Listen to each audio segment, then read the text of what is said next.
नमस्ते दोस्तों and welcome back to my YouTube channel. So हमारा 11th कॉमर्स का ऑर्गेनाइजेशन ऑफ कॉमर्स जो आपका सब्जेक्ट है उसका रिवीजन चल रहा था, चैप्टर नंबर 1 का। हमने एम्प्लॉयमेंट जो टॉपिक है उस तक रिवीजन कंप्लीट कर लिया था। अभी हम बिजनेस ऑब्जेक्टिव्स टॉपिक से रिवाइज करना स्टार्ट करेंगे। So let's start the revision. All business activities are guided by objectives. हर कोई बिजनेस करता है कोई ऑब्जेक्टिव लेके। They are further classified as economic objectives and social objectives. Mainly business करने के दो ऑब्जेक्टिव्स होते हैं, एक तो इकोनॉमिक ऑब्जेक्टिव एंड दूसरा सोशल ऑब्जेक्टिव। इकोनॉमिक ऑब्जेक्टिव क्या होता है? प्रॉफिट अर्न करना, बराबर। प्रॉफिट क्यों चाहिए आपको? बिजनेस बढ़ाने के लिए, मतलब एक्सपांड करने के लिए और बिजनेस के सर्वाइवल के लिए। अगर आपके पास पैसा नहीं होगा तो आप थोड़ी बिजनेस बढ़ा सकते हो उसको, इसलिए प्रॉफिट सबसे ज्यादा जरूरी है बिजनेस में। Second, searching new customers. Business organisations have to work hard to create new customers and also to maintain existing customers. Business organisations को बहुत मेहनत करनी पड़ती है अगर उनको नए कस्टमर्स अपने बिजनेस में जोड़ने हैं तो। आपको पता ही है, एसबीआई नाम करके एक बैंक है, वो बहुत अच्छे से सर्विसेज देती है और उनके बारे में बहुत अच्छे अच्छे लोग बोलते हैं। तो ऐसे अगर बिजनेसेस होंगे तो उनके कस्टमर्स तो बढ़ेंगे ना। समझदार को इशारा ही काफी है। Next point, innovations. It is a development और positive change which results into improvement in its product और प्रोसेस ऑफ प्रोडक्शन।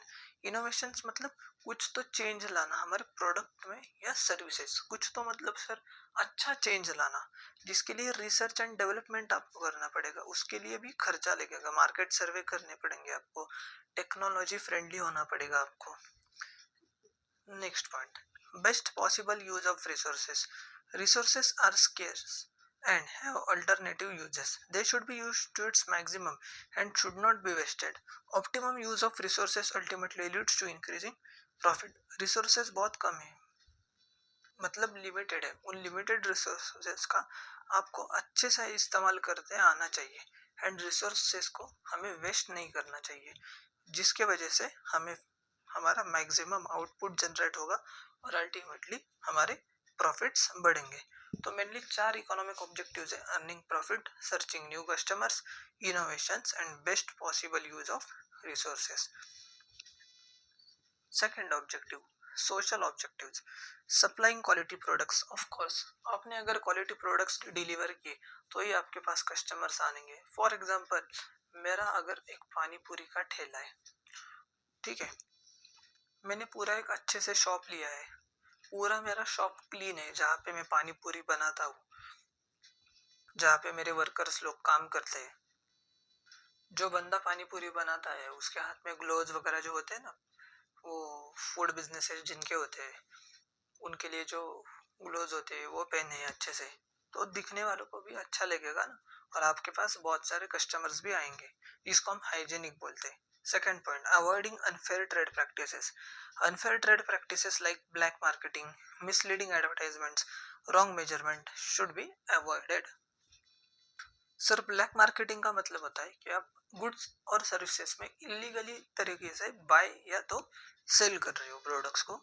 दूसरा पॉइंट है हमारे इसमें मिसलीडिंग एडवर्टाइजमेंट। मिसलीडिंग मतलब बता कुछ रहे हो आप और कुछ खाने को दे रहे हो। मतलब मैंने एडवर्टाइजमेंट की 10 रुपए की अनलिमिटेड पानी पूरी, और एक्चुअल में ऐसा नहीं है। जब कस्टमर्स आते हैं तो मैं उनको 6 पानी पूरी खिलाता हूँ 10 रुपए में। इसको हम बोलते हैं misleading advertisements. Next point, employment generation. Business is a socio-economic institution.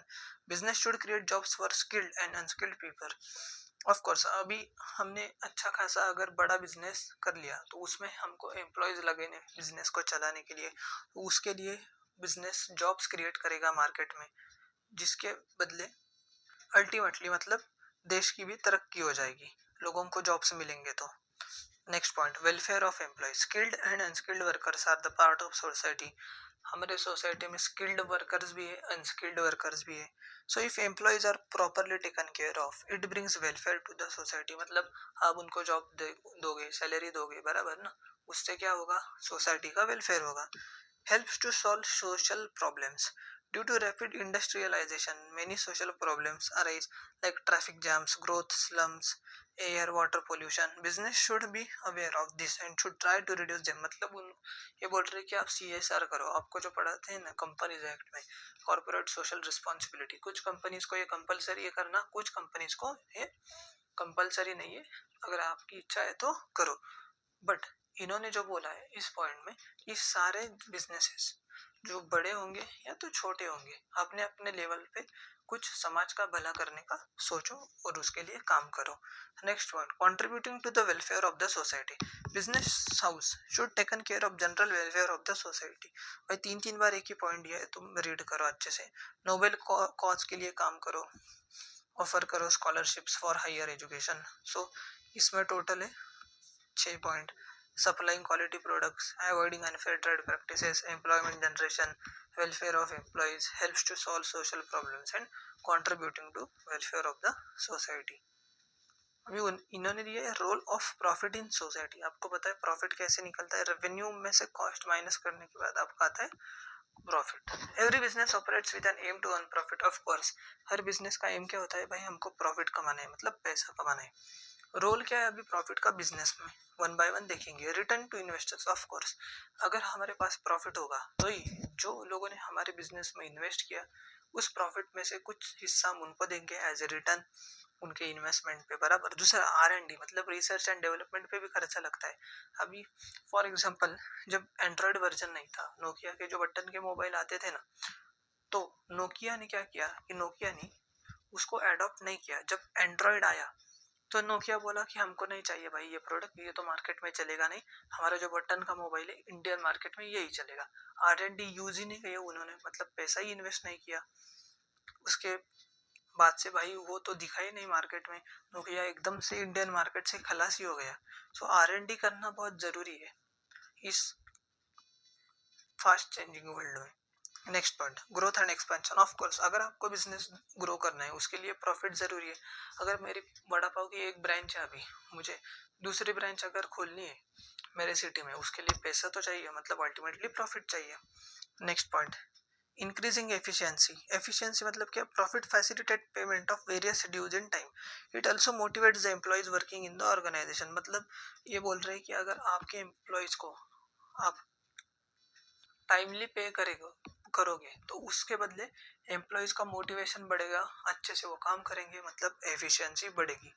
Means of livelihood, businessman earn profit which is their means of livelihood. मतलब हमें घर पे खाने पीने के लिए, बीवी बच्चों को संभालने के लिए क्या चाहिए, पैसा चाहिए, तो वो प्रॉफिट के फॉर्म में ही मिलेगा बिजनेस को। And reward for risk, risk है तो इसके आपने रिस्क ली, उसका रिवॉर्ड है profit. And last point, survival. It helps the business to continue to exist in the market. If the business does not make enough profit, it will not survive in the growing competitive environment. Profit होगा तो ही आप market में survive कर सकते हो, आप research and development कर सकते हो, आप बिजनेस का एक्सपेंशन कर सकते हो, आप नए प्रोडक्ट्स लॉन्च कर सकते हो। मतलब जो हमने पिछले 7 पॉइंट में देखा वही 8वें पॉइंट में उन्होंने दिया है। यस गाइज, सो आज के लिए बस इतना ही। अगर आपको ये लेक्चर पसंद आया होगा तो लाइक कीजिए, चैनल को सब्सक्राइब कीजिए और अपने दोस्तों के साथ भी जरूर शेयर कीजिएगा। Tata, bye bye.